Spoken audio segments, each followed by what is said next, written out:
All righty, back in the saddle. Time to smash it up on a Monday night here on Warchant TV. This is the Monday Smash presented by State Farm agent Russ Voorhis.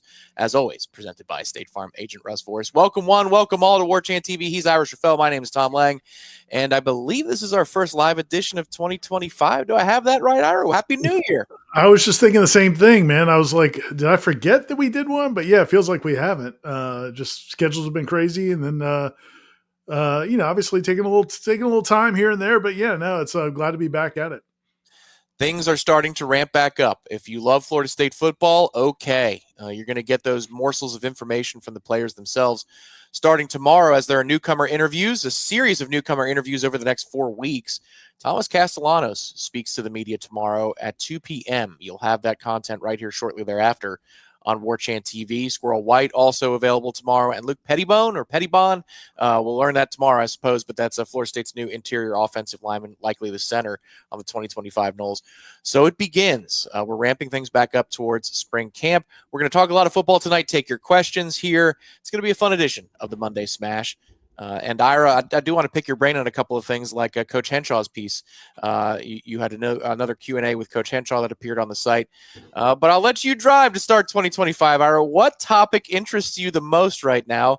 As, again, we're starting to get the engine revved up. January used to be a very busy time in our jobs, especially with recruiting ramping up to the old signing day.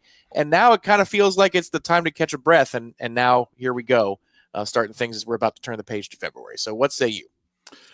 Yeah, no, I mean, I'm really excited about these player interviews. I really, this will be our first chance to really talk to Thomas Castellanos, for a lot of us ever. I know in the recruiting process, Florida State did recruit him.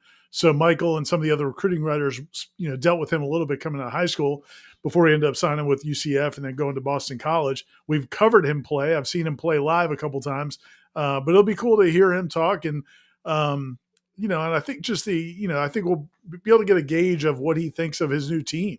I think that, if you go back to, not to use Miami and Cam Ward as an example, but I've seen a few people make this mention on the message boards, on our message boards at warchant.com. And I think it's a valid question. Is, one of the things you heard from Cam Ward when he got to Miami was kind of assessing the buy-in of the players and how hard they were working and kind of what he expected. And I think that's going on behind the scenes right now with this team. You bring in players from different programs that have different expectations. And I think that going into last season, we took all that for granted because it had been at such a high level the 2 years prior.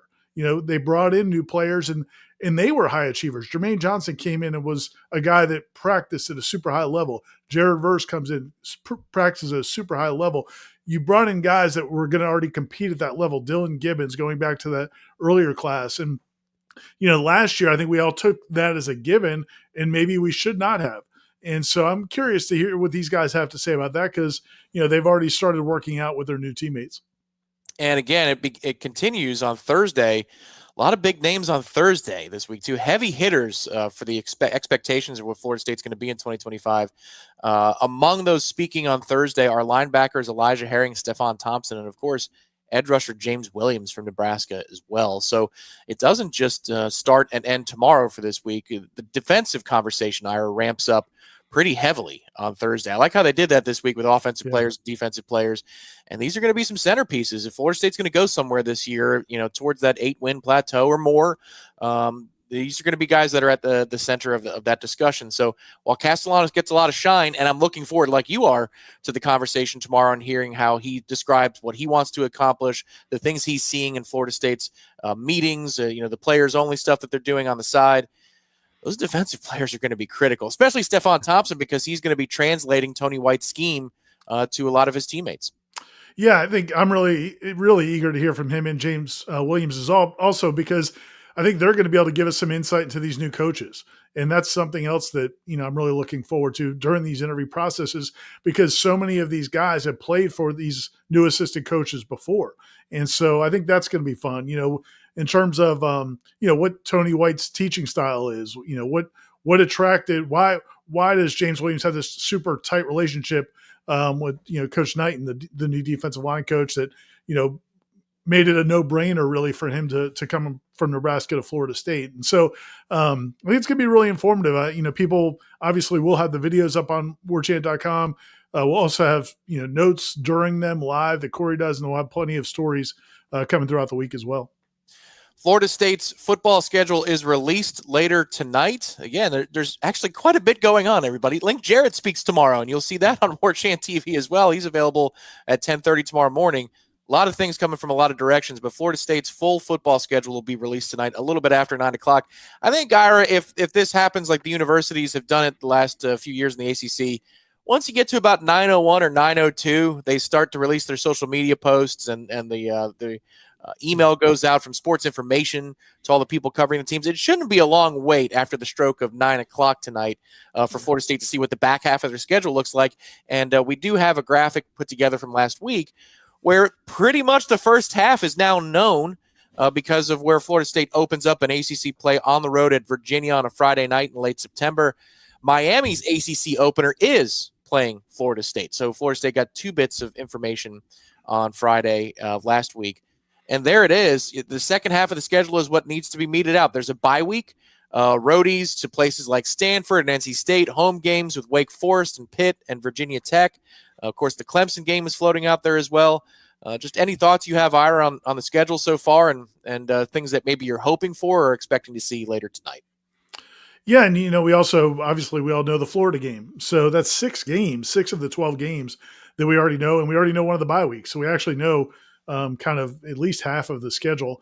And for what we've seen so far, I think you can't be upset about it. I don't think if you're a Florida State fan, this team, listen, man, they have not had, this is a football program that has not been able to really generate much confidence in well over a year, going back to late in the 2023 season. So, most of the vast majority of these guys on this team have not had success at Florida State yet. So the idea that, obviously Alabama's going to be a tough game, but it doesn't look overwhelming, to start with. And then you've got those next few games that line up, pretty well. I don't love the bye that early. Getting a bye in week 3 is not super helpful, but it's, you're not going to get everything you want. I think one of the big challenges will be from the schedule is you're probably going to be playing, obviously, since you have 4 home games early in the schedule, you're going to be playing, a lot of road trips in the second half of the schedule. And sometimes that could mean, questionable weather, depending on where you play. So, just ready to see it. And, we can start, we'll be doing some W's and L's before you know it. Yeah, that's going to be so hard to do this year. There's so many moving parts. You brought it up today on the Jeff Cameron Show. It's not just for Florida State, the overhaul. Every program, you really need an idiot's guide to every team every single offseason now because there's no assumptions that can be made. It used to be that was just the coaching carousel, and now it's the roster carousel seemingly at every program. But for Florida State, again, first half of the season, a lot of home games. What we can expect, we were doing some sleuthing today on the Tribal Council. There's a thread on the schedule. Wake Forest, one potential Florida State home opponent, has a game on November the 22nd, the week before Florida. So you can rule out Wake Forest being Florida State's senior night or senior day game. That's going to belong to Pitt or Virginia Tech. So that's one piece of the puzzle that you can anticipate as a November game against either the Panthers or the Hokies. And then there's that elusive second bye week. I love 2 bye week seasons, Ira, for our profession. I think that's a wonderful thing. It should be standardized, 2 bye week seasons. But, there's the Stanford roadie out west, and then there's a Clemson game. I think people would like to see Stanford bye week Clemson. That probably would be the most advantageous to Florida State to give them the fair fighting chance at, maximizing wins week to week. Yeah, and just as a little bit of an explainer for how this process works is, the ACC – they've got like a, database matrix where they're feeding in now 15 teams and all these schedules with 16, 17, whatever, how many teams it is now with these West Coast teams. And then they generate all the different possibilities based on the locked in games. Florida State obviously has their games that they'd already signed. So everybody's got a number of games you've already signed out of conference that lock those dates in. And then the schools put in like extra requests. They'll say, we'd really love to have a bye week before we go to Stanford or after we go to Stanford or whatever it is. And usually you can get a few of those so a few of your requests, they will try to accommodate them. Then when they get all of that done, they'll send the schedules back out. And then basically, I'm not saying schools have veto power, but if something's egregious, a lot of times the schools can push back and say, man, you really can't do this to us. We need this, or we'll give you this back if you'll do this. So there's some horse trading going on in the days leading up to the schedule being announced. And then, it'll be finally released.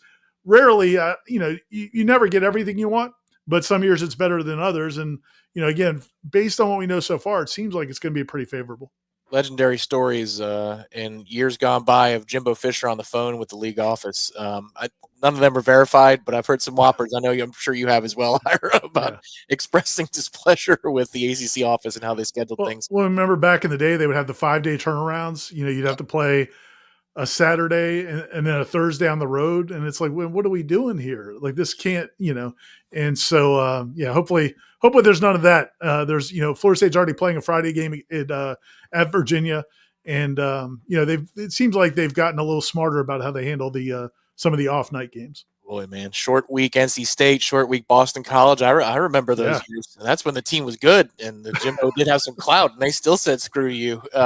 Somebody who's saying the opposite of that right now is James B. Thank you, James B. First big contribution on the Smash in 2025.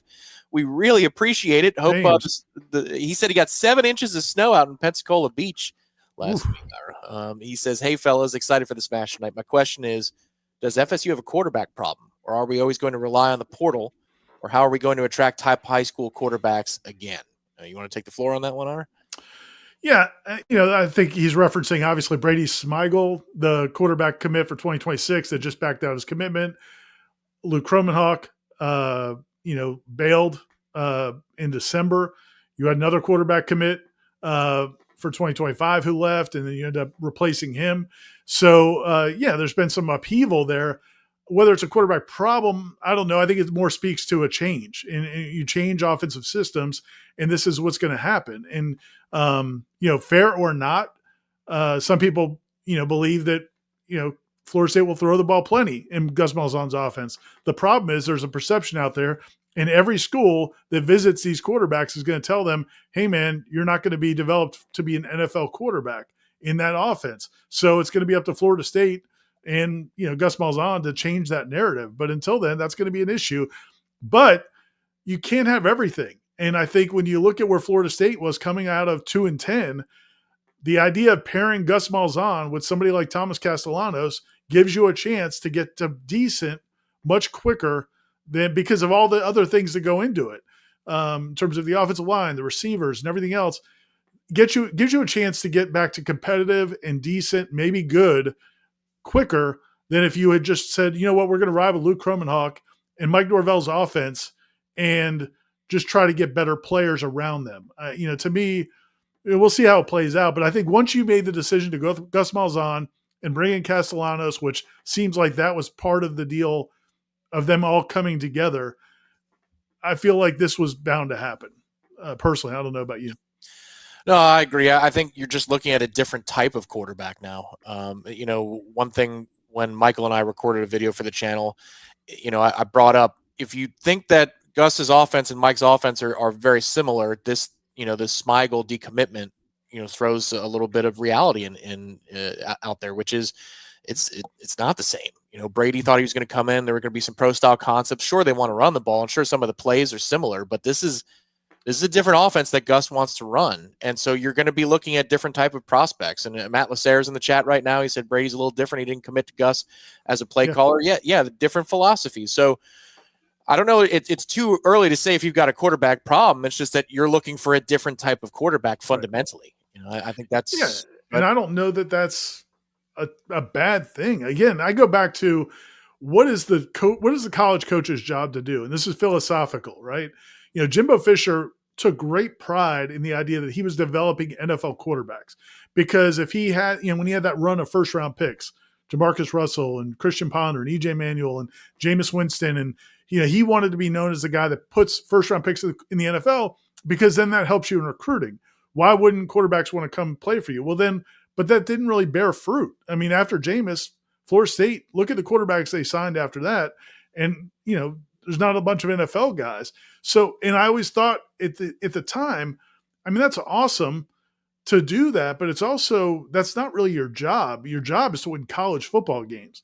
And so, it's great if you can do that and you want to be a pipeline to the NFL and it's important for recruiting and all those things. But man, at the end of the day, win college football games. And there's a lot of great college quarterbacks that are not NFL stars. And, hopefully if you're Florida State fans, you're hoping that Thomas Castellanos over the next year or two can be that kind of quarterback. Well, one thing I'd say too, the definition of pro style has changed drastically 100%. in the last 10 to 15 years. Look at the two combatants in the Super Bowl. One is pro style and one is not. I mean, Jalen Hurts is now in his second Super Bowl in 3 years. Josh Allen was a runner first when he came out of college. Lamar Jackson the same, and they were both runners first. You can win in multiple ways in the NFL. So that's one argument that I think actually in this iteration of Gus Malzahn's career goes by the wayside. You could be successful here as a runner if you're a large enough build and still get a chance at the next level. Anthony Richardson went top 5. It wasn't because he had, great consistency from the pocket, winning, with it's a cannon for an arm and mobility. So they're going to take chances. The pros are more than they ever have in NFL lore in a long time on mobility first to quarterback. So that's one thing that at least you can change in terms of old stereotypes of pro style versus non-pro style. One thing we don't ever change is that the sponsorship of this program has been for a long, long time State Farm agent Russ Voris. And it continues on in the year of 2025. If you live in the state of Florida, the state of Georgia, or Alabama, you are covered by Russ Voris if you want to be. So all you got to do is contact Russ Voris. You can either call his 2 locations on the east coast of Florida. If you live on the east coast of Florida, you can drive into his Jacksonville Beach office or Orange Park office. See that New York accent slip out there? 904-834-4282 is the phone number for Jacksonville Beach, 904-834-4282. Ira, this is a guy who loves the Noles more than maybe anybody in the chat right now. That's right. Challenge yourself and see if Russ loves the Noles more than you. He puts his money where his mouth is, that's for sure. Supports Florida State top to bottom, and he's a great guy to talk to about the Noles. Yeah, actually, Russ actually gave me a call just a couple hours ago just to shoot the blank about the Noles and just kind of ask what was going on with football and basketball and baseball and hey man, when you sponsor a show, you guys can call me too for questions if you just sponsor one of our shows. But no, Russ is a great guy, and he when you call their office or when you reach out to their office, please mention that it's that you heard about him on Warchant. And that you're a Nole. I mean, he definitely wants to help other Noles. He's going to help all of his clients. Obviously, has great expertise, a really good staff, and they'll meet all of your insurance needs. But if you mention that you're a Nole and that you saw him on Warchant, that'll definitely brighten his day a little bit. Once again, if you're on the pod feed, I'll spell his name out for you. RussVorhis.com is the website. RussVorhis.com. That's RussVorhis.com. Ira, before we get to a position preview, because we've been doing those, and I'm enjoying that series, it's a nice refresher course. Frankly, I feel rusty. I am rusty about the roster because there is a lot of turnover, and especially the position we're going to talk about tonight, there's a lot of moving parts again, where holdovers versus new guys on campus, a lot to sort out in spring camp. Before we go there, though, your latest conversation with George Henshaw, Coach Henshaw's house, is live on warchant.com. It was posted a few days ago. And this is about what can be learned from the playoff in both college and the pros. Any highlights that you got, insights that you want to share with the folks from Coach Henshaw this week? Yeah, I thought a couple things. One of them's not anything, groundbreaking, but I think it's just good to remember. When you watch those teams, especially in the college football playoff and even in the NFL playoffs, obviously, when you see just the teams that win are the teams that play the hardest, that are the most physical, and they play well together. You just don't see when you watch college football all season or the NFL, and you see kids getting out of character, doing silly things, penalties after the play, just dumb football plays, letting their emotions get the best of them, making selfish penalties. Those are the things that of the teams that stopped playing a while ago. The teams that are playing now, for the most part, they're smart. They play hard together. They're cohesive. And you look at the college playoff. I mean, Notre Dame. And one of the points that Coach Henshaw was making is that's not one of the most talented teams in the country. But the way they beat Georgia, the way they beat Penn State, they just played smart, sound football. Didn't make mistakes. Didn't beat themselves, and they were physical, and they had good trench play. But the other thing he said, and I think it's accurate, is you didn't see a ton of great quarterbacks in this college football playoff. And, there's some good quarterback play at times, but it's not as if, you have to have this going back to the question that James B asked earlier. You don't have to necessarily have, Peyton Manning at quarterback to win in college football anymore, really at all. And so if you've got a good line of scrimmage, if you play good defense, if you got a good running game, he actually, one thing he brought up and it kind of leads into, and I actually don't know if it made the article. It might've been when we were just talking before or after. He brought up the fact that this is kind of like a rebirth of running backs in the NFL also, where you do see the difference that, Saquon, James Cook and Saquon and some of those guys can have, that maybe, we've there was this feeling for a long time where running backs were a dime a dozen and that, it's more about the offensive line, the quarterback might be a little bit of a rebirth of the running back. And so, it'll be interesting to see if that, if that's a trend that continues or not. That's true. Derrick Henry as well. I mean, Yes. We knew that was going to be a potential Super Bowl elimination game. Of course, by definition, it is. But just, of the contenders, the heavyweights that could win, when you have Buffalo, Baltimore, and then obviously Saquon and Jalen Hurts, again, a different approach than has been traditional in the NFL for a long time. That is the one that's going to take on Kansas City, which is more modern in passing. But the NFL now has different styles, Ira. But the one thing that's in common that I loved in that article is the winning teams do not beat themselves. They let the other teams beat themselves. And I think that's a great goal for Florida State in 2025 because you're going to be outmanned in several games next year. We could argue if it's 2 or 3 or 4. But if you do not commit those pre-snap penalties, if the turnover margin is more neutralized, field position stuff, which will be a little bit different this year without Alex Mastromano, there's going to be something to sort out there. Hidden yards of catching punts. Like if you do all of those little things, Ira, they're going to be in position not to win every game. They won't come away with wins in every game, but they could be in pretty much every game if they just do those little things. Yeah, you just give yourself a chance. And it's funny, the on that topic of the running back, so that clip that's going to live on forever of the GM talking about letting Saquon Barkley go is just the greatest because it so speaks to the mindset of that how undervalued a guy like that is. And it turns out, no, man, he's different, and there are some running backs that are different. And you put that together with, not making mistakes, not beating yourself. I mean, even look at the Chiefs, man. The Chiefs, how many of these close games have they won where they didn't look great all game, but they don't kill themselves? And then when the time comes, they make the plays. I know people are tired of the Chiefs. I get it. But, there's something to be said for the way they win football games. Totally. And again, the Bills got to that game in the first place last night. Baltimore was 2 to 3 scores better. It's just if you're talking about, trench for trench, player for player, but those 3 turnovers count, like you only get one crack at this. This ain't a best of 3. So, it's that urgency of making sure you maximize. These are things that Mike Norvell has talked about a whole lot, but we didn't see a whole lot last year. So for Florida State, there's a lot to clean up. And again, there's one more football game to go before we start anticipating in full. If you like the pros, if you don't, this has been long since over. But if you do enjoy the pros, one more football game until we get to go full bore at Florida State football. And we're going to talk about a position that's very crowded with young talent and veteran talent and everything in between right after this message from State Farm agent Russ Fortis.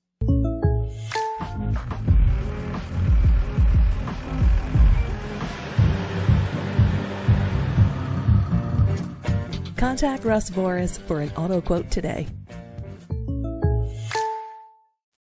Okay, we're breaking down offense again here. This is a position preview for the running back room. And this can get dicey and be debated at length about who's going to get the touches. Is Gus Malzahn going to consolidate behind one bell cow of a back, or are they going to be sharing the load across a lot of different skill sets? This is a fun one to sort through, Ira, because Florida State has veteran guys that maybe we expected 1 or 2 to perhaps transfer, true freshmen that has been very, very heralded that won't be here in spring, but I don't think it matters when it comes down to it for the fall.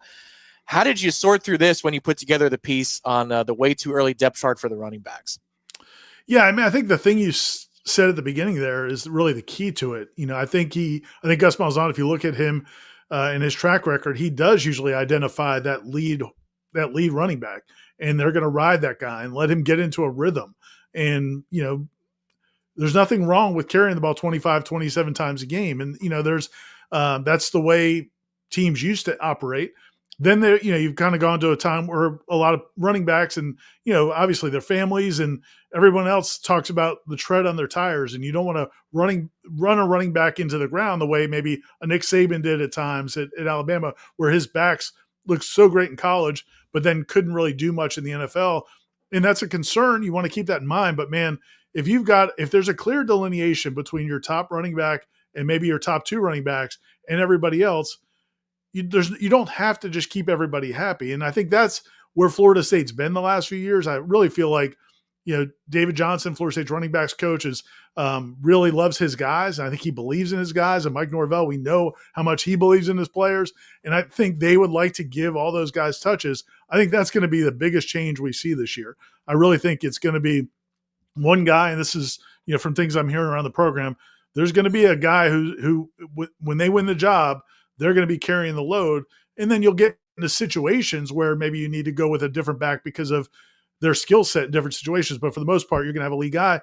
And to me, based on what we've seen so far, and based on what I've seen and heard about Usman Kromah from his high school days, I think there's a good chance he may be the guy. And I know he's not going to be here in spring. I get it. But it's a running back. You don't have to, it's not all that complicated for a running back.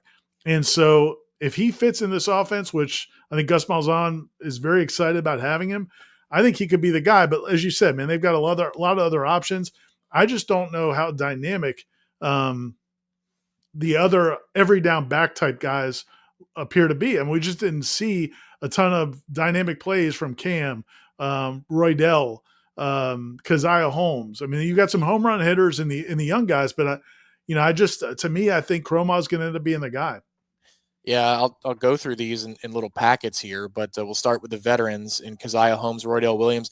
I suppose if they get the sense, it's hard because Kromah's not going to be here in spring camp to Right. assert himself. But if they do get the sense, or maybe there's a communication behind the scenes, maybe some of these guys might, enter the portal in the spring window to get more touches elsewhere. But in their final years, both Keziah Holmes and Roydell Williams, I was a huge fan of Keziah. I thought he had a nice spring, and I thought he did a little bit of everything that Florida State wanted, from pass protection to decent vision and timing, good burst and good toughness. He only had 15 carries last year. So, I mean, didn't parlay into much, and down the stretch, he had a couple of nice runs. And I remember people asking in the game threads on the Tribal Council, "Hey, what about him?" And I was jumping up and down saying, "I know, it's been a frustrating room, and it was last year. I think a lot of that has to do with the offensive line, but two veteran guys with 1 year left, if neither of them is going to be the guy, this might be a tough place to be in their final year of eligibility." Yeah, no, I mean, that's fair. And like you said, the fact that Kromah won't be here in the spring leaves there's nobody could say that's set in stone that he's going to be the guy. So yeah, everybody's going to feel like it's a wide open competition. And I don't think anybody in that room is going to just shut it down to where it's clear that they're the guy. Keziah Holmes is a mystery. He had, was it a fumble? I know he had a bad play last year, and it seemed like that when that happened, man, he didn't see the field again for several games. And I don't know if that was Mike Norvell. I don't know if that was David Johnson, but it just seemed like that was kind of the end of the road for him for a while. And I also think they wanted to see, I think they really believed in Cam Davis, and you had Lawrence Toafili. It's not like Toafili was carrying it a ton, and he's a good back. The problem is you couldn't get into games. You couldn't run the ball. They could not run the ball with anybody. So I just feel like they just stuck with the main, there were limited at bats because of how bad the offensive line was. And then they just got lost in the shuffle. But I do think Keziah's got potential. But yeah, I don't know, man. At this point, I am surprised. Like you said, I'm a little bit surprised that those guys are deciding to come back because, there's definitely no guarantee that they're going to play a lot. Yeah, this is one thing where, I don't know that the Gus Malzahn hire excites me on a football level where I go, oh, here you go. It's new and exciting. But one thing I love about Gus Malzahn is if he does find a guy, he will use that guy over and over again. It's not just the running back position. He'll do that at receiver as well. If there are playmakers or dudes that he thinks can run his offense the best, he didn't care about rotation. And last year that drove me nuts. So one of the positives will be hopefully that there is somebody who can lead the pack. Of the next group of guys, I'm going to call these the speedsters. We'll start with Mekhi Danzy. Wow, can he fly? And we saw that for some moments last year. A couple of wheel routes that he wasn't thrown to that just take your breath away.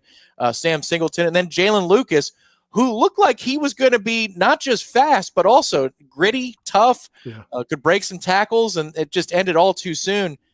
Jalen Lucas is a name that gets totally lost in the shuffle, Ira. Again, another guy that, he can run and fly too. No, it really does. And he's a guy that we were so excited about last year because once we saw him in the spring, I mean, look, he had nice numbers at Indiana.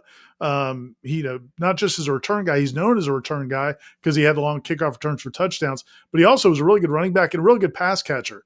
I think his last year at Indiana, I think he had 30 plus catches, a good number of catches. So he's a guy that can help you in a lot of different ways.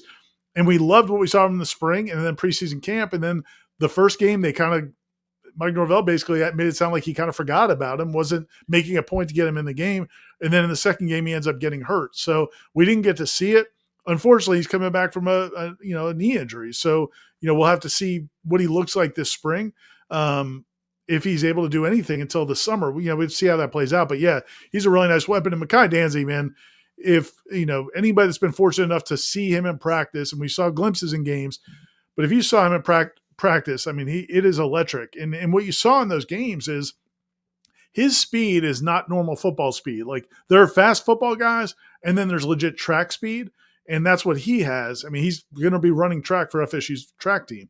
And so what you see when he runs those wheel routes is the defensive backs don't know how to judge how fast he's going to be. They don't know when to turn and start running. And by the time they do, he's already gone by them. Yep. And so, man, if you get the ball to him in space, I know he's not, an all-around football player yet. He's still got to get stronger. He's still got to get more physical. He's got to develop. But, man, that speed is unreal. So, yeah, you want to see him get used. And then Sam Singleton also has really good speed too. He had the kickoff return for a touchdown last year. We've seen him break off a couple of nice runs.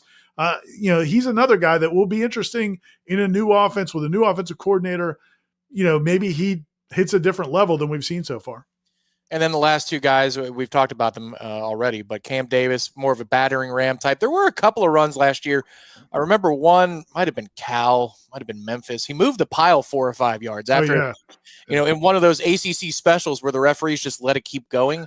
And you think the play's dead, and then the pile just moves and moves. And I'm pretty sure that was just because of the leg strength of Cam Davis, because it didn't look like he was getting assisted as though it was a 3rd and 1 in Philadelphia. He's a battering ram that, again, I saw it in the chat. It's hard to assess. It's a freshman in his first game action. The speed of the game's different. He was coming off of playing quarterback. The O-line's bad. Some people have been critical of Cam. I'd say, hold on a minute. Let's see what we got here.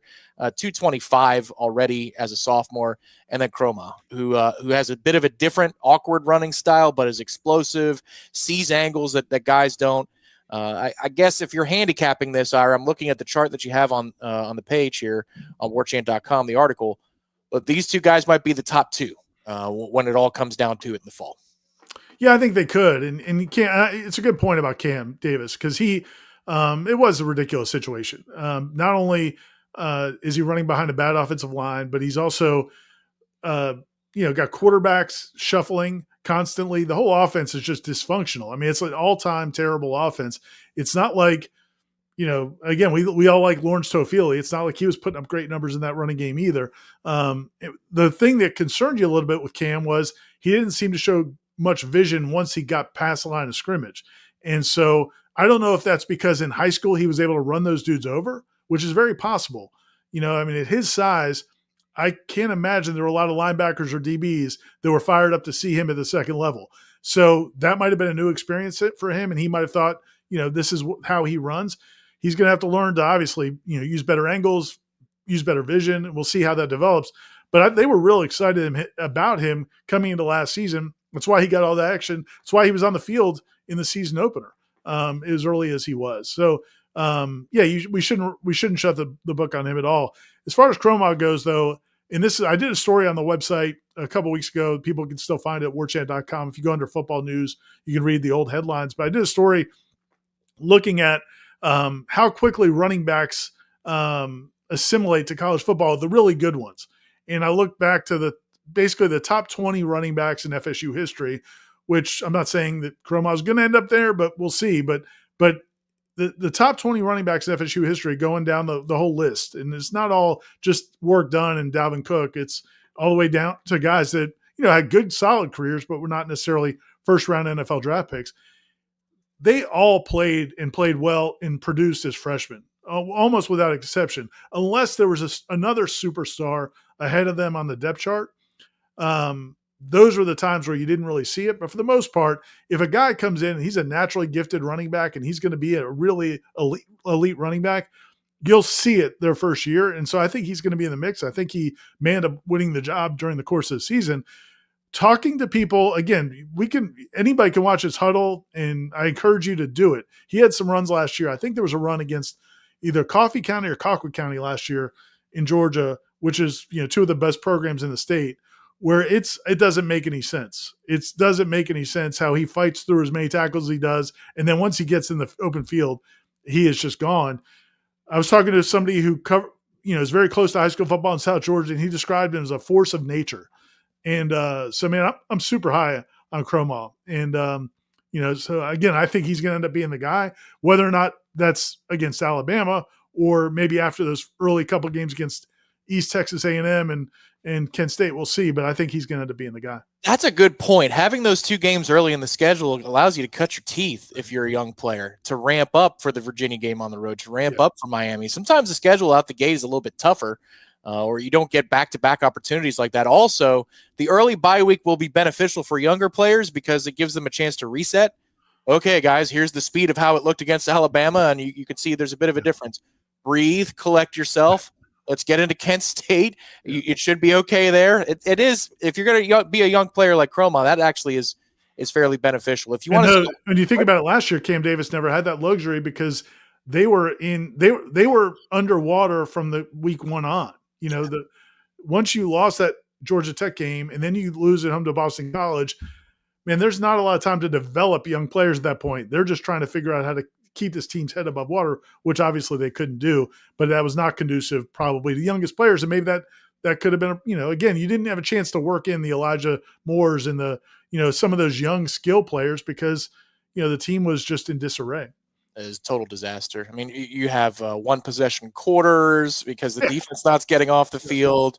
You're 0-2. The receivers can't catch anything, so they're teeing off against the run. It should look different this year.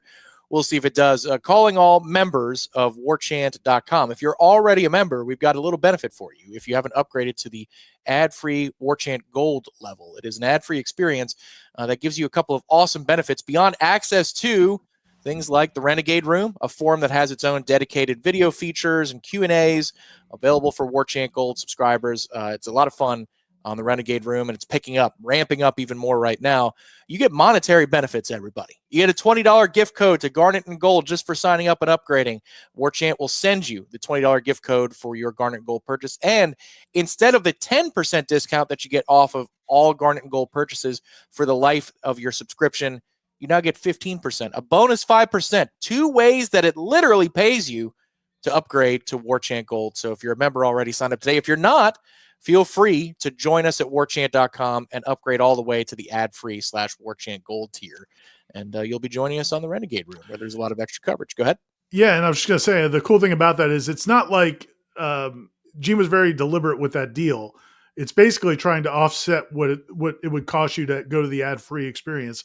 Generally, you can't say exactly because it depends on when you became a subscriber, and but it's not like it's $100 charge in, you're getting $20 off. I mean, the idea is basically to offset what it would cost. So you're going to get a much better experience. It's ad-free. Plus, you get those other features that we're doing, just for that message board. We're going to take your questions here for the remainder of the show on the Monday Smash presented by State Farm agent Russ Forrest. First of all, contribution from Dave in Bardstown. Appreciate you, Dave, with a lighthearted question. Who wins in a foot race between Mike Norvell and Ja'Kai Douglas, Jalen Lucas' mom?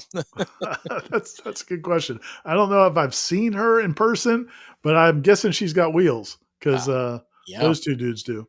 Yeah, they absolutely do. And Mike still does. Do you think he still does the run to the end zone in practice? I wonder. There are going to be some changes to practice hour. Do you think he continues the tradition? Now would be a good time before the hammies blow out. Like, it doesn't even have to be about signaling confidence. It could be just, I'm getting into my 40s. At some point, this is going to end poorly, and I'm going to go viral for eating a face full of black pellets, on the ground of the indoor practice facility. I don't need that rubber all up in my face. Do you think he continues it this year? That's not a bad idea, Tom. You see, in the way it happens, if you feel that weren't paying attention along the way, most people watching this probably were, but so it started off, he would race Robert Cooper.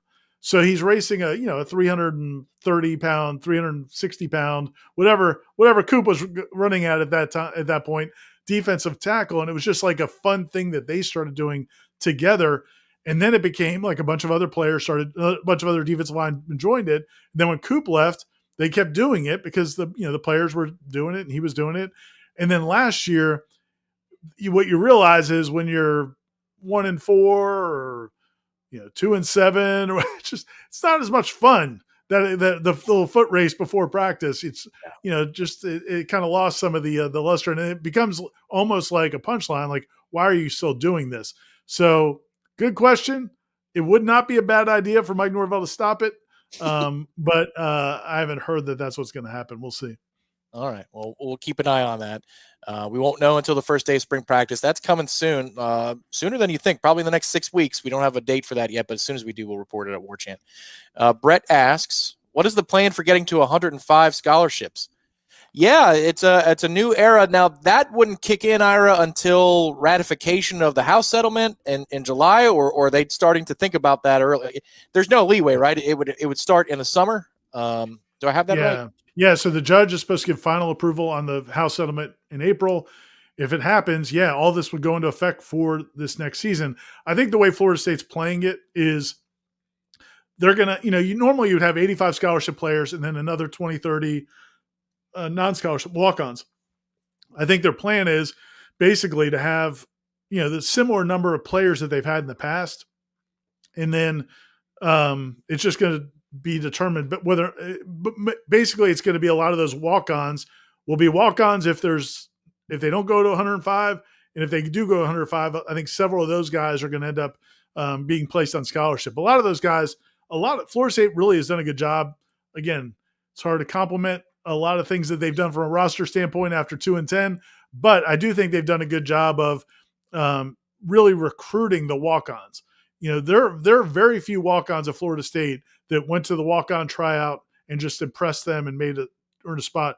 Most of those guys had scholarship offers to either FCS schools, but a lot of times if a player in the state of Florida has an offer to an FCS school in Texas or Montana or somewhere, the out-of-state tuition for them may end up, with all the cost of living and all that, going in-state in Florida. If they're a Florida resident, a lot of times it's as good a deal or better to go to school here, to go to Florida State. So they've done a really good job of recruiting kids that had offers to go other places to be preferred walk-ons. So a lot of those guys will be moving to scholarship, but there's not like a drastic change. I think there's just a little bit more wiggle room. Whether it's going to be 85 or 105, they probably don't have to worry so much about that 85 limit, but I don't think you're going to see anything dramatically different this year. Wayne wants to know, Facebook question, do you all expect us to get any more transfers? Obviously, this part of the window is closed. It would be post-spring practice and or grad transfers. I suppose that can happen at any time. I mean, I would think at least one or two, right, Ira, before this is all said and done? Yeah, I think the number I had been hearing was probably 20 transfers this cycle.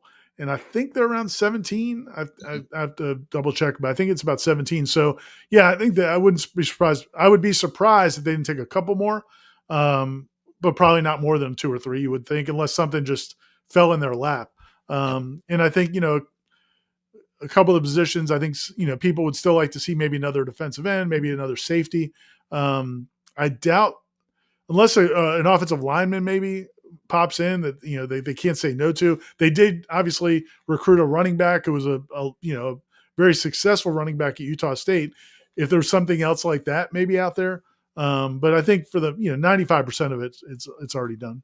Speaking of safety, R. Wilmer returns. Ray says, how's the safety position shaking out? There is a video that we did about the secondary and the safeties on the channel from last week. But to revisit that discussion quickly, Ira, in this new defense, safety is going to be applied. The term is going to be applied a little bit differently than we're used to.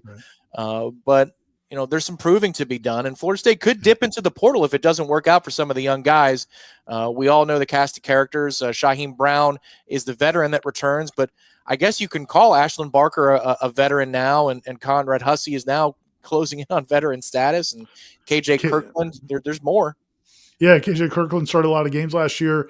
Earl Little. Corey actually wrote a piece today. If people go to warchant.com, he did a piece on basically I asked him to pick 3 players that he thinks can flourish under a new coaching staff based on what these coaches are going to be asking them to do and based on what we've seen from them in the past. And one of the 3 guys that Corey focused on was Earl Little, who came in last year from Alabama, started the year at nickelback, didn't seem to be a great fit there, was not getting on the field. Midway through the year, they moved him to safety, and he actually played some, and I thought showed some real the things that Corey pointed out, I agree with. There's some physicality about him. Definitely eager to put his nose in there. You saw him trigger really fast downhill on some of the plays where when he saw it, man, he was flying downhill, which is something that, we haven't seen a lot of at safety. So, yeah, it's going to be a great competition. You'd assume Shaheem has one of the positions locked down, but there's going to be a lot of competition for those other spots. It was one of those things where Earl's film against Miami might not always been in the right place, but it showed up some of the other guys he was playing with because, you can do this. You can get downhill. Okay. Dave and Bardstown back again with another contribution. Thank you, Dave. Ever thought of starting the show by yelling, yay, insurance? A la yay, sausage. Have you ever yelled yay, sausage, Ira, during the show, like a full-throated one? Not like Jeff. No, I've never tried. I'm never gonna try to, man, there's greatness. You can imitate greatness, but I'm not doing it with him in the room. Right. So no, I have not. But yeah, yay insurance.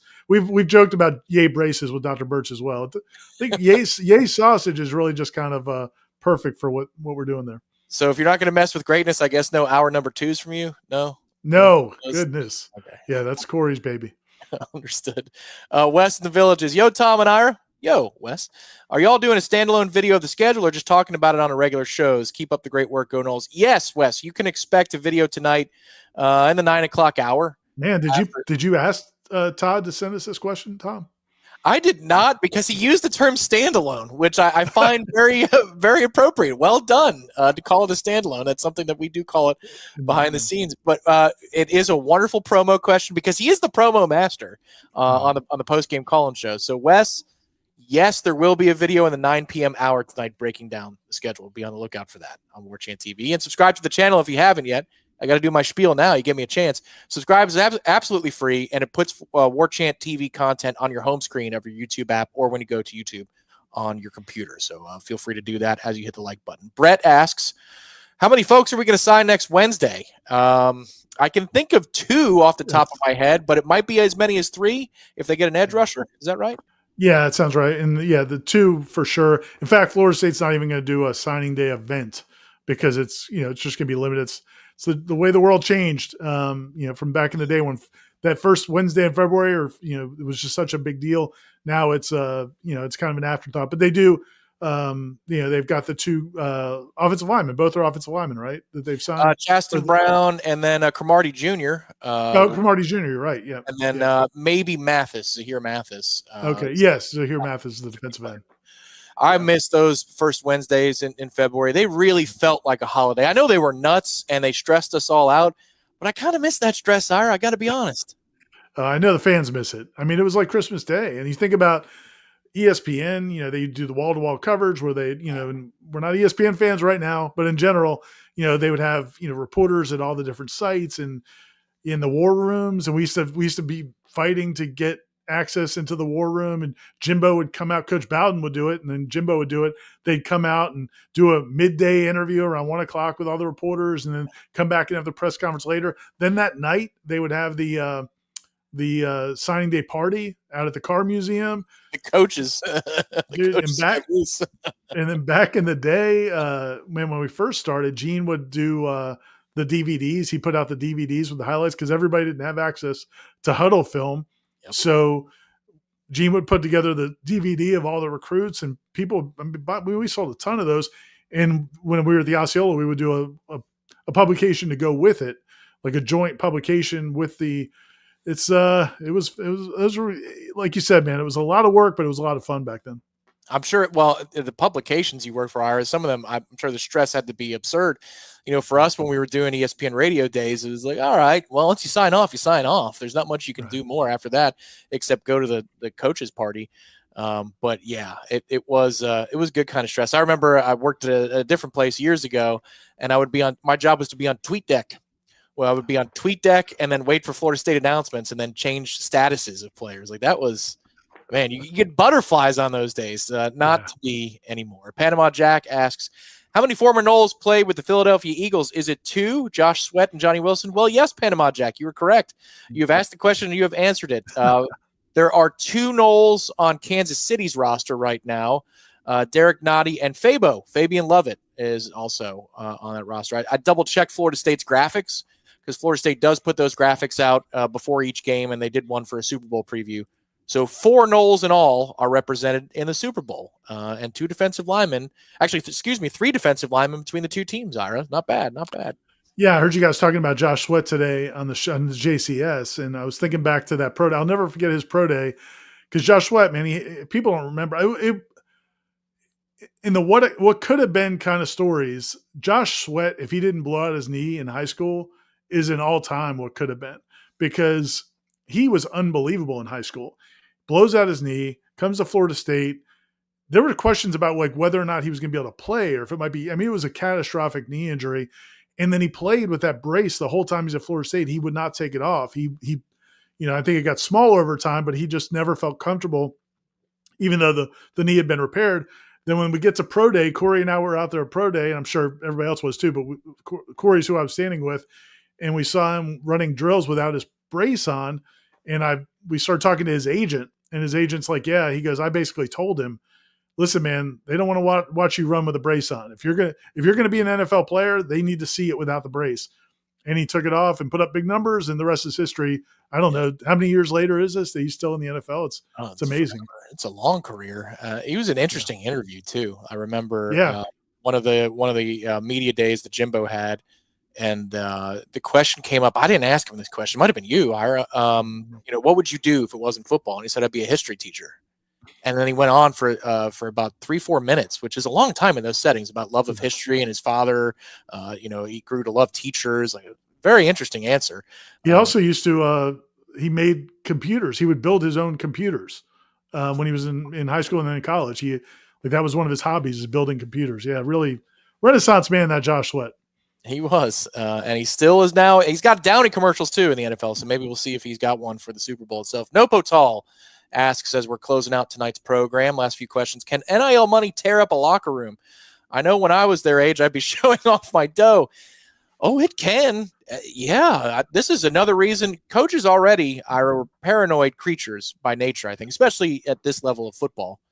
Here's another reason to be paranoid, because that can set off a locker room, I think, at any moment. There's probably things we'll never hear about that are wild when it relates to people looking at each other's pockets or declaring what they make, things like that, group texts. I'm sure there's a whole bunch of that stuff they got to sift through. Yeah, no, I think it's somewhat of a concern, especially because I don't know, man. Some people like to discuss their money. I've never been one to like tell people what I make in my job. Other people do. And so, there are sometimes I know for a fact that there have been some players who have gotten more NIL money at Florida State than probably their play ends up warranting. And, there's a concern. Well, people realize how much that guy's making, that could be a problem. But one of the points Coach Henshaw made in that article also this week was, for all the talk about NIL and how it's going to change the game, the good teams, it is not a factor. When you watch Notre Dame, when you watch Ohio State, especially once they got past that loss to Michigan, you didn't see any kind of anything other that was different from what we've seen in the past from great teams. And so it shouldn't matter. If you've got a good program with good leadership and everybody's pulling their weight and working hard, I think you can get past it. But when you're not playing well, like Florida State wasn't this year, then I think it bubbles up. So to me, it's only a problem if you've got a team that's struggling and you don't have a good culture in place. I don't think it's the root of the problem because Ohio State, it's pretty well publicized. They had more NIL money than anybody, ostensibly, and it didn't bother them. Noles for my life says, "Who? Okay, this is optimist pessimist question right here. Who is the first coach we lose at the end of next season? Coach Norvell or one of the new guys?" Well, it would be, even though last year happened, Ira, I would be stunned if this didn't work out to where Coach Norvell was dismissed in 2025. I would be shocked, legitimately. So I would think it would be one of the assistants that takes a gig and a promotion somewhere else, maybe especially on that defensive side. Seems like there's some fast risers in the industry on the defensive side of the football. Yeah, no, I think I'd agree with that. I mean, I think, unless Gus Malzahn, I think the other option with Malzahn, and I agree with you first off about Norvell. I do think that they've done enough. They've made enough changes. I think Norvell's going to, we'll see how it all plays out, but I think he's going to do well in this role, is more of a CEO than being so consumed with trying to run the offense. So I do think they're going to play well enough that he's on solid footing next year. Malzahn's another one to watch just from the standpoint of he's been a head coach now for so long. And so now he comes to Florida State. I think if they have a really good year, I think he may be in demand as a head coach again, because their numbers are going to, if he just gets them to a normal to pretty good offense, it's going to look like an unbelievable turnaround on paper. And so, here's a guy who's already been a head coach for a long time, and now he has this unbelievable turnaround in 1 year. And if Castellanos has a really great season, plays better than he has in the past, I think Malzahn actually may be attractive to some schools again, maybe not SEC top tier programs, but it wouldn't shock me if he got back in the mix. And if he decides he wants to get back into that. Now, he might like this. He might get into this role and realize, you know what, this is a much better job. I'm getting paid tremendously well. And I'm just worrying about the offense, and I don't have to go kill myself in recruiting and worry about NIL. We heard him at that press conference. He talked about that, and he wants to be an old school football coach. He may decide this is what he wants to do forever, but it wouldn't shock me if a year away from being a head coach, if he gets interest, if that itch still is there, that's another guy to think about. But I think you're right. Tony White is probably the odds-on favorite if he has a big turnaround with that defense. He's already been interviewing for head coaching jobs already before he came here. So, he's probably the odds-on favorite. There's a lot of stuff to promo because we are busy in the next 24 hours across multiple sports and multiple shows, but we want to thank David Bardstown for his contributions to the program. James B. coming in with the big red banner. We appreciate you, James B. Thank you very much for always moving and advancing the chat, even when you don't contribute, but we appreciate it tonight. Okay, chronological order. Here's what's coming up. And if I miss something, Ira, feel free to buzz in and say, you got it wrong. In the 9 o'clock hour, a reaction video to Florida State's full 12-game ACC, non-ACC schedule. It will be available. That video will be here on Warchant TV as soon as it goes live. Be at warchant.com for instant analysis, discussion, and you can lay it out all beautifully for you. We can lay it out beautifully for you on warchant.com. That's first. Wake Up Warchant comes up first thing in the morning. You'll hear that segment reacting to the schedule as part of Wake Up Warchant tomorrow. Then at 10:30 on the channel, roughly 10:45, Link Jarrett's first address, preseason address. It's been postponed 3 times because of the snow last week, but he takes to the dais tomorrow, as well as select Florida State players that'll be available on Warchant TV and Warchant Press Room. Seminole Headlines is being recorded tomorrow because Florida State said the hell with Seminole Headlines when they're doing their player interviews. Ira, what the hell?